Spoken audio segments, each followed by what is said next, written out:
Hello everyone, let's start the things. Today we are going to talk about media ecology lecture number 9, and in this lecture we are going to talk about some new ideas, some new theories, and today's highlight is all about the Wikinomics, the theory behind the Wikipedia, or you can say it's inspired from the so many things like Wikipedia, or like everyone is sharing the things.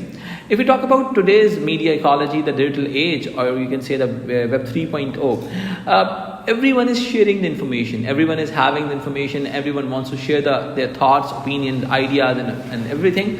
So if we talk about the social media, it's all about the phenomena. Whenever we are going to say the social media, it means the information rotates within the social networks. Information rotates within the social networks. And every individual is a prosumer. We all know about it. This is all about the era of decentralized form of media. So in today's lecture, we are going to talk about the Wikinomics theory.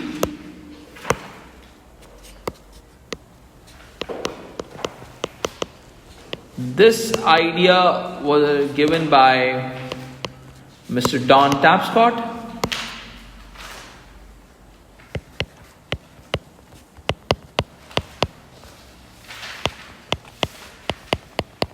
Okay, so the theory of Wikinomics is also considered as a big idea. This was a book name was Big Idea.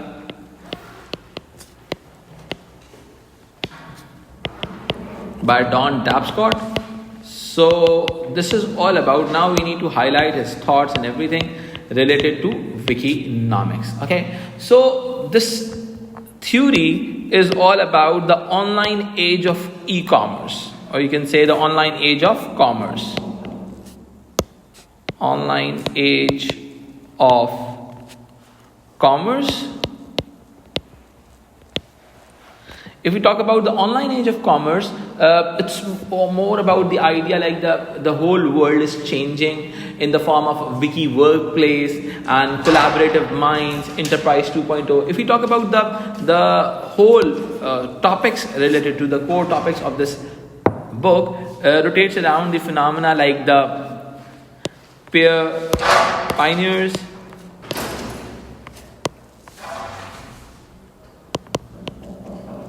you can say कि ये सारे जो हैं इसके different sections हैं. ठीक है, इसके बाद जो सेकंड सेक्शन था इसका, that was all about Vicky workplace.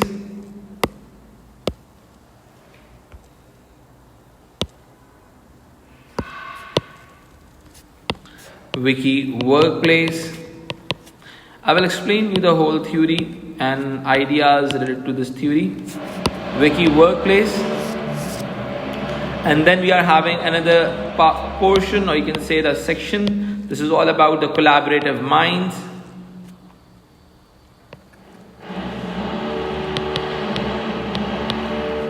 Collaborative minds. I'm so sorry for disturbance. And the last section was Enterprise 2.0.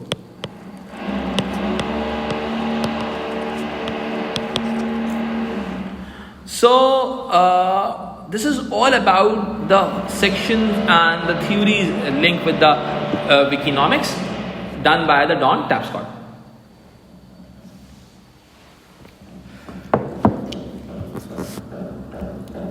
If we move forward, actually the whole idea of Wikinomics is the online age of the media.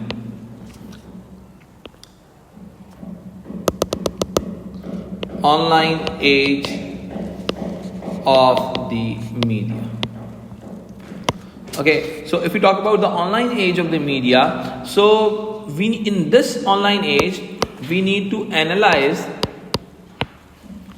the different media products, like what we are having. We are facing the digital convergence, digital media products.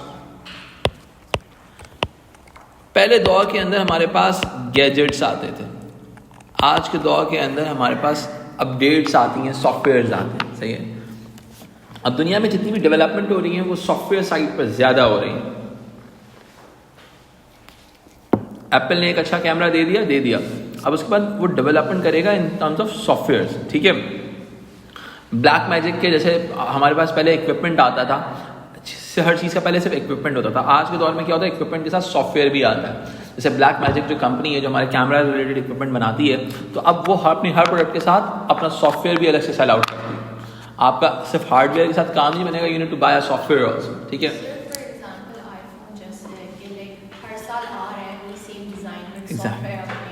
Exactly बिल्कुल ऐसा ही चल रहा है। अब automatically इस digital media products के अंदर हमारे पास जिसको हम कहते हैं सॉफ्टवेयर की डेवलपमेंट है। इन सॉफ्टवेयर की डेवलपमेंट के बाद हम क्या कहते हैं, हम जो ऑनलाइन एज ऑफ मीडिया को एनालाइज करते हैं, तो उसके बाद हम जो चीज़ एनालाइज करते हैं, यूजफुलनेस जो दूसरा एलिमेंट है इसके साथ हमने जो अंडरस्टैंड करना है, इम्पॉर्टेंस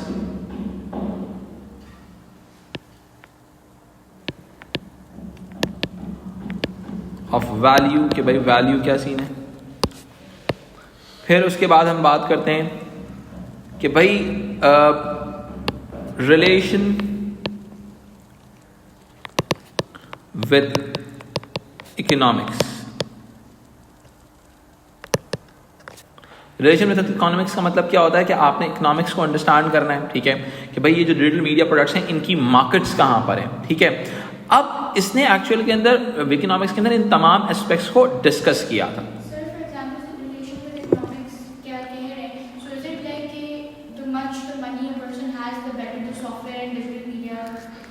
इसके अलावा भी एक और चीज़ हो सकती है कि everything is available free of cost. इसका दूसरा एस्पेक्ट तो ये भी है ना, ठीक है। अच्छा, अब क्या होता है, जो आपकी इकोनॉमिक्स के एलिमेंट के अलावा जो हम जो मीडिया ऑनलाइन एज में स्टडी करते हैं, वो ह्यूमन कंजम्पशन के एस्पेक्ट को भी डिस्कस करते हैं कि भाई ह्यूमन कंजम्पशन कैसे हो रही है, किन चीज़ों की हो रही है, ठीक है। अच्छा, इसके अलावा देखिए जो आपकी इकोनॉमिक्स होती है ना, उसका आपका कंजम्पशन और बिहेवियर पैटर्न्स के साथ बहुत ही ज़्यादा रिलेशन होता है, सही है। अब अगर हम इस चीज़ को थोड़ा सा और डेवलप करें, बहुत ही बेसिक तरीके से एक्सप्लेन करें, देखिए हमारा एक आया वेब 2.0, मैं आपको बहुत इजी तरीके से एक्सप्लेन करने की कोशिश करता हूँ। वेब 2.0 आया तो इंफॉर्मेशन शेयरिंग हुई,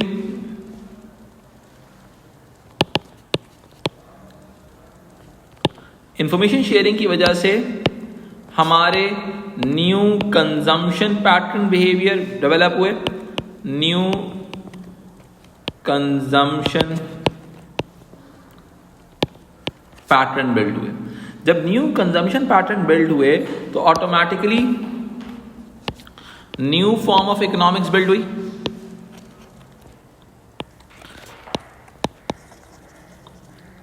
आप मुझे एक बात बताइए, बहुत सिंपल सी एग्जांपल ले लेते हैं, आपका अमेजॉन क्यों बिल्ड हुआ? इंफॉर्मेशन शेयरिंग की वजह से बिल्ड हुआ, सही है, वेब 2.0 की वजह से बिल्ड हुआ। पूरी दुनिया के अंदर जितने भी आपके ई प्लेटफॉर्म्स हैं इनकी, अच्छा अब क्या है, इनके अंदर कंज्यूमर पावर का एलिमेंट बहुत ज्यादा, ठीक है। अब देखो इस वेब 2.0 के अंदर is done by the prosumers, run by the प्रोज्यूमर्स,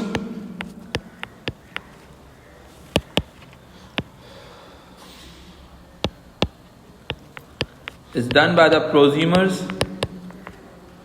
Once it's done by the prosumer तो ऑटोमेटिकली क्या चीज़ समझ में आती है, जब हमने कहा कि यार ये वेब 2.0 जो है वो प्रोज्यूमर्स चलाते हैं, तो भाई डेफिनेट सी बात है कि जो यूज़र का आइडिया बिल्ड हुआ, ठीक है, यानी कि हम ये बात कह सकते हैं इंक्रीज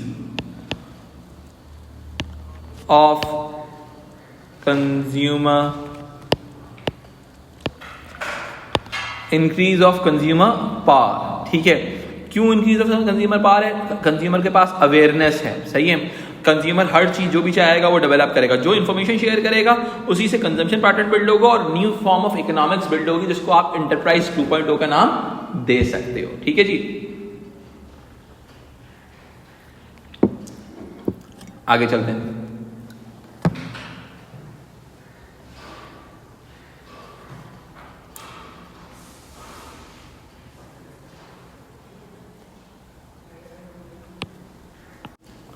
अब इस चीज को थोड़ा सा आगे लेके चलते हैं, ठीक है जी। There were 5 ideas of wikinomics, 5 ideas of wikinomics. पहला आइडिया जो था हमारा वो था पेयरिंग। ये क्या होता है अभी हम इसको डिस्कस करते हैं। The second idea was free creativity. इसने एक्चुअली न्यू प्रॉस्पेक्ट्स की बात की हमारे न्यू मीडिया के हवाले से, हमारे डिजिटल मीडिया के हवाले से, ठीक है। थर्ड एलिमेंट क्या है? डेमोक्रेटाइज, डेमोक्रेसी की बात कर रहा है।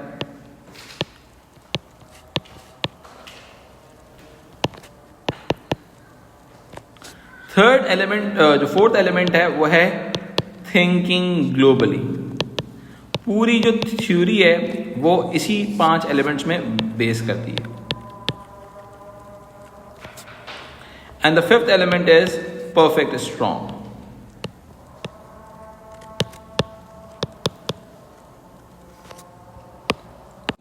Okay guys, now we need to understand these 5 ideas of Wikinomics theory. सबसे पहले हम स्टार्ट करते हैं पेयरिंग के साथ, सही है।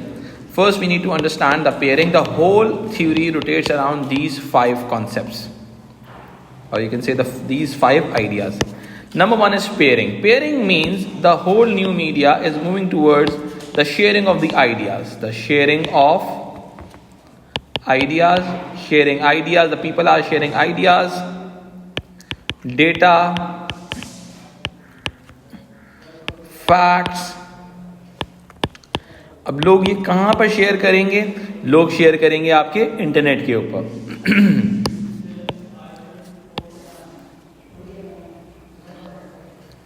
इंटरनेट के ऊपर। अब देखो ये चीज क्यों हो रही है? ये चीज पॉसिबल है वेब 2.0 की वजह से, सही है। अच्छा, अब इसका जो पॉजिटिव यानी कि प्रॉज है, ठीक है, पॉजिटिव पॉइंट या हम इसको प्रॉज कह लेते हैं। प्रॉज क्या है इस चीज का? अवेलेबिलिटी ऑफ इंफॉर्मेशन है हमारे पास, ठीक है। इसकी जो सबसे बड़ा प्रॉज है, less distribution cost,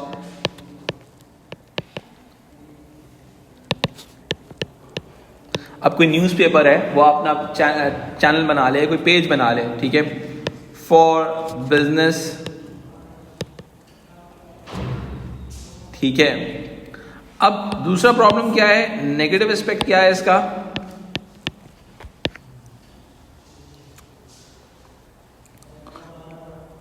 cons, pros तो ये हो गया, कॉन्स क्या है भाई? भाई नो प्रोटेक्शन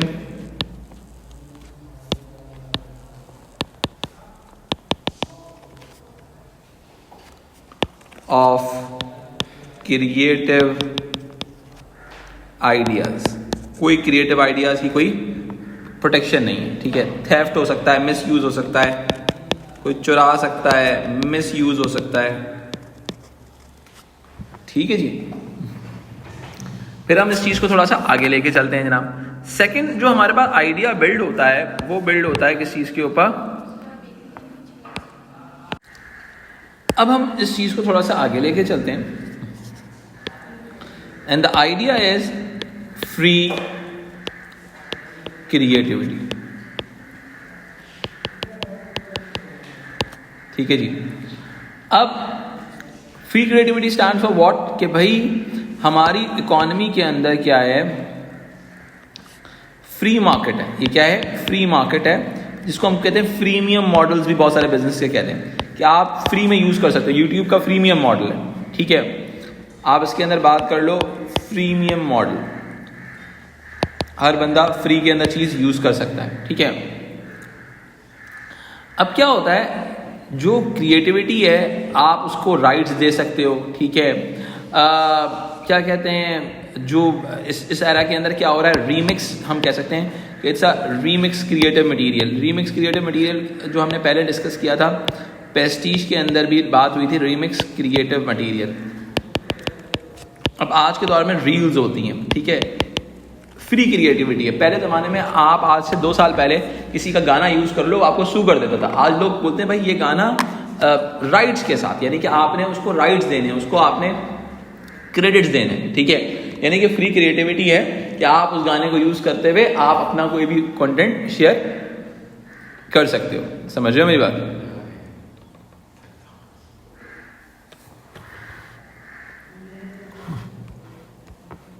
तो जो पहले ज़माने का जो मॉडल थे कि हर बंदा अपना कंटेंट को छुपा के रखता था, अब वो ये है कि आप अपने क्रेडिट्स देके किसी को भी परमिट कर सकते हो कि यार आप मेरा कंटेंट यूज़ कर सकते हो, ठीक है।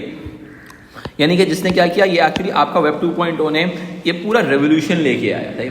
अब वेब 3.0 इसके आगे की स्टोरी होगी। ये हम आज की फ्रीमियम मॉडल, ये तमाम चीज़ें आज के दिन में हम एंजॉय कर रहे हैं। विकीनॉमिक्स का मतलब थ्योरी क्या कहती है? You need to share everything. आपने हर चीज़ एक दूसरे से शेयर करनी है। डॉन टैप्सकॉट उन थ्योरिस्ट में से है जो कहता था कि भाई कंटेंट को छुपना नहीं चाहिए, कंटेंट सबके लिए ओपन होना चाहिए। फ्रीमियम मॉडल्स को प्रमोट करने वाले थ्योरिस्ट में से आता है, ठीक है। फिर हमारे पास आता है दूसरा आर्गुमेंट है इसका, डेमोक्रेटाइज।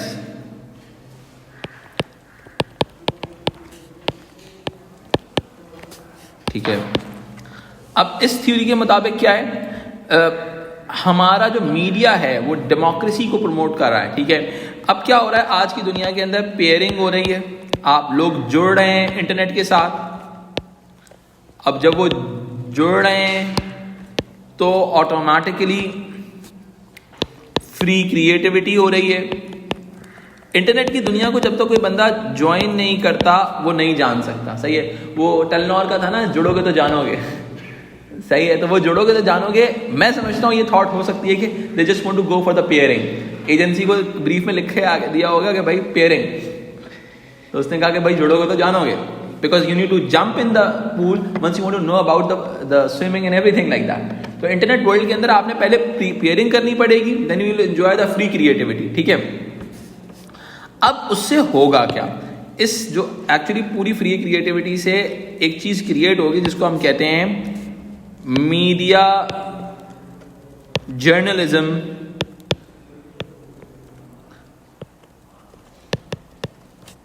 बाय ऑर्डिनरी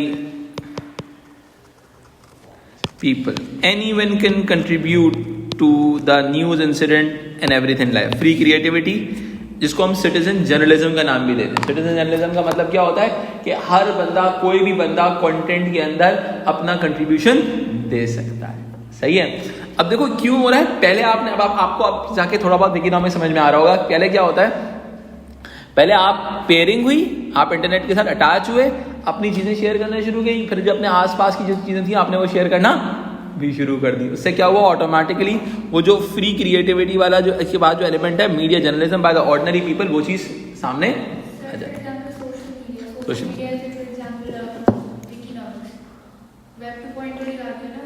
यही तो है, हम वही तो पढ़ा रहे हैं।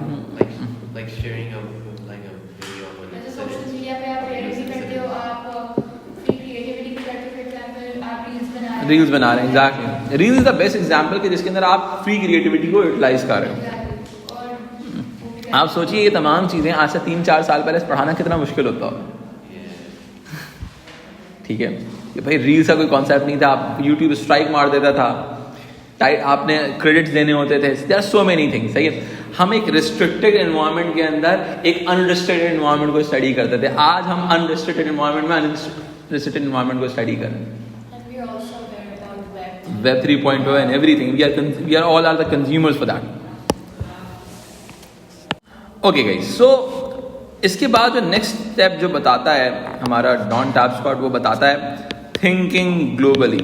इस मीडिया की वजह से, इस वेब 2.0 की वजह से, इस डिजिटल मीडिया की वजह से आप जो हो ग्लोबल अप्रोच बिल्ड करने के काबिल हो गए। If we talk about thinking globally, actually the Web 2.0 makes it possible कि आज हम ग्लोबल अप्रोच के साथ चल सकते हैं, सही है। हमारे पास सोशल मीडिया आ गया है जो कि हमें पूरी दुनिया के साथ, ग्लोबल वर्ल्ड के साथ कनेक्ट करता है, ठीक है। कहा जाता है the internet is a world's biggest coffee house. It's a virtual space in which a new blog is created every minute, every second, ठीक है। तो अब ऑटोमेटिकली क्या होता है, in this instant global communication sphere national and cultural boundaries are inevitably reduce, ठीक है। यानी कि ग्लोबल अप्रोच की वजह से क्या हुआ, national and local boundaries are reduced. ठीक है, नेशनल लोकल बाउंड्रीज रिड्यूस होने का मतलब क्या है? आज की दुनिया में नेशनल एंड लोकल बाउंड्रीज खत्म हो गई हैं, हर बंदा ग्लोबल आइडेंटिटी के साथ आगे बढ़ रहा है। ठीक है जी, तो this is all about the phenomena. आगे लेके चलते हैं इस बात को, जो हमारा लास्ट पॉइंट है, जो कि सबसे इंपॉर्टेंट पॉइंट है इस पूरी थ्योरी का, that is all about the perfect storm. अब ये परफेक्ट स्टॉर्म क्या चीज़ है? एक ऐसा सैलाब, ऐसा तूफान जो हर चीज़ को अपने साथ उड़ा कर ले जाएगा। अब परफेक्ट स्टॉर्म कैसे बिल्ड होगा, इस बात को समझते हैं। पहली चीज उसने कहा, भाई परफेक्ट स्टॉर्म कैसे बनेगा? द कॉम्बिनेशन ऑफ 3 थिंग्स, यानी कि 3 चीजों का कॉम्बिनेशन है। पहली चीज टेक्नोलॉजी, दुनिया में पहले चीज आई टेक्नोलॉजी, वेब 2.0, सही है। फिर आया डेमोग्राफिक्स। क्या है डेमोग्राफिक्स का मतलब? क्या है? पूरी दुनिया में डिजिटल नेटिव्स बनना शुरू हो गए। डेमोग्राफिक्स यानी कि यंग पीपल, जिनको हम डिजिटल नेटिव्स कहते हैं, जो मोबाइल के साथ पैदा हुए थे दुनिया में। ठीक है, अब क्या होता है कि थर्ड एलिमेंट क्या हुआ? First technology, second young people, third economics, new economic models. अब ये 3 चीजें मिल गई तो एक परफेक्ट स्टॉर्म बिल्ड हुआ, जिसने एक new form of enterprise build की, सही है, जो कि एक पुराने सिस्टम से बिल्कुल डिफरेंट थी, सही है। तो अब क्या होता है, वेब 2.0 आया, डेमोग्राफिक्स आया, इकोनॉमिक्स आ गया। अब हर कंपनी के लिए मैंडेटरी है कि वो अपनी डिजिटल साइट को स्ट्रॉन्ग करे। इसीलिए आज हमें कंज्यूमर प्रोडक्ट डिजिटली अवेलेबल होती है। अगर आप शार्क टैंक देखें तो उसके अंदर एक बात होती है D2C। D2C का मतलब है digital platform to the consumer, तक आप किस तरीके से प्रोडक्ट को रीच आउट कर रहे हो। क्यों? यही 3 चीजें, टेक्नोलॉजी, वेब 2.0 और डेमोग्राफिक्स, यंग लोग हैं, और वो तब सब चीज़ें परचेज कर रहे होंगे। आज मैं बहुत सारे अपने दोस्तों को जानता हूँ जो रात में घर जाने के बाद सबसे पहले ना वो अपना अमेजॉन खोल के बैठे हुए होंगे। हमारे यहाँ पाकिस्तान में अमेजॉन नहीं है। अगर जिन कंट्रीज़ में अमेजॉन है ना, वहाँ पर एक कल्चर है, जैसे हम शॉपिंग करने जा रहे होते हैं तो वहाँ पे अमेजॉन पे जाया जाता है। पूरी दुनिया का सबसे बड़ा मार्केट प्लेस है। अब वो आपकी नीड्स के हिसाब से आपको प्रोडक्ट सेल आउट करता है। तो परफेक्ट स्टॉर्म का मतलब ये कि आप दुनिया की कोई भी चीज़ बना रहे हैं, अब आप एक कंपनी के तौर पे आपके लिए ज़रूरी है इन तमाम मॉड्यूल्स को आप यूज़ करें। जो कंपनीज अपने आप को इसको यूज़ नहीं कर पाएंगी वो बाहर हो जाएंगी। मैं आपको इसकी एक बहुत छोटी सी एग्जांपल, बहुत ही माइक्रो लेवल लेकिन इंटरेस्टिंग एग्जांपल देता हूँ। मैं जिस एरिया में रहता हूँ वहाँ पे एक बहुत ज़बरदस्त फास्ट फूड का रेस्टोरेंट था, आइस एंड स्पाइस के नाम से। गुलशन में अगर जो रहते हैं उनको पता होगा, आइस एंड स्पाइस एक था, नॉर्थ के अंदर भी है वो, सही है। अच्छा, एक अच्छी प्रोडक्ट बनाता है, लेकिन ओनर थोड़े से खर दिमाग है उसके, ठीक है। तो अब हुआ क्या, माजरत के साथ अगर वो सुन रहे हैं तो ठीक है, उन्होंने क्या किया, जब फूड पांडा आया, जब मैं आपको पर्सनली अपने घर की एग्जांपल दे देता हूँ, हमारे घर में अगर वीक में 7 डेज होते थे तो कम से कम 5 डेज वो फूड आइस एंड स्पाइस का कोई ना कोई बंदा ऑर्डर मंगवा रहा होता था। फूड पांडा के आने से पहले की बात बता रहा हूँ, ठीक है। मेरी जो उसकी आईडी बनी हुई है 1364, वो आईडी कम से कम भी 15-16 साल पुरानी आईडी है, जो मेरी डिलीवरी की आईडी है, ठीक है। मेरे पूरे घर वाले वही आईडी यूज कर रहे होते। तो अब क्या होता है, जब फिर क्या हुआ, दुनिया के अंदर एक परफेक्ट स्टॉर्म की वजह से फूड पांडा आ गया। अब वो ओनर किसी को स्पॉन्सरशिप ना दे, सही है। अच्छा, मैंने उनकी इस विजन का अंदाजा कैसे लगाया था, एक मतलब मैं उनके पास खाना खा रहा था तो वो बता रहे थे कि सामने एक उनके रेस्टोरेंट के सामने एक यूनिवर्सिटी है, वहाँ पर उनके रोज़ाना तकरीबन 100-150 ऑर्डर्स आया करते थे, सही है। उनका कोई इवेंट हुआ, उन्होंने उस पर स्पॉन्सरशिप मांगी, इन्होंने कहा हम तो नहीं दे रहे, ठीक है। जब इन्होंने कहा हम नहीं दे रहे तो उन्होंने उनकी एंट्री बंद कर दी। तो मैंने कहा यार बेवकूफ़ वाली बात ये, सही है, टर्म्स बनाने चाहिए थे वहाँ पे। तो कैंटीन मैं होता तो वहाँ पे कैंटीन खोल लेता वहाँ पे। अगर मैं बोलता हूँ एक आउटलेट लगा हुआ है, प्रोडक्शन यहाँ होगी, सामान वहाँ पे जाएगा, पैसे बनाएंगे, सही है। तो उनकी अप्रोच ऐसी नहीं थी।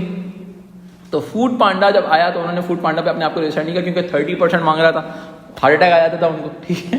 तो जब उन्होंने नहीं किया तो आज आप यकीन जाने महीने में 1 या 2 मरतबा आता है जब वो फूड पांडा हमारे एरिया में बंद हो जाता है। तब जब फूड पांडा पे हमारे मतलब कोई रेस्टोरेंट नहीं आ रहा था, then we are going to call them कि यार इस परफेक्ट स्टॉर्म ने मार्केट के डायनेमिक्स को चेंज कर दिया। मैंने बहुत माइक्रो लेवल अपनी जात की एग्जांपल दे रहा हूं, सही है। तो अब क्या हुआ कि सेल आपकी ड्रास्टिकली डाउन हो गई। क्यों? क्योंकि फूड पांडा में मुझे प्रोडक्ट नजर आ रहा है, मैं डिजिटल नेटिव हूँ, मुझे डिजिटल, मैं कह सकते हैं मैं डिजिटल नेटिव हूँ, बिल्कुल तो 100% नहीं हूँ, थोड़ा बहुत इमिग्रेंट हूँ, थोड़ा नेटिव हूँ।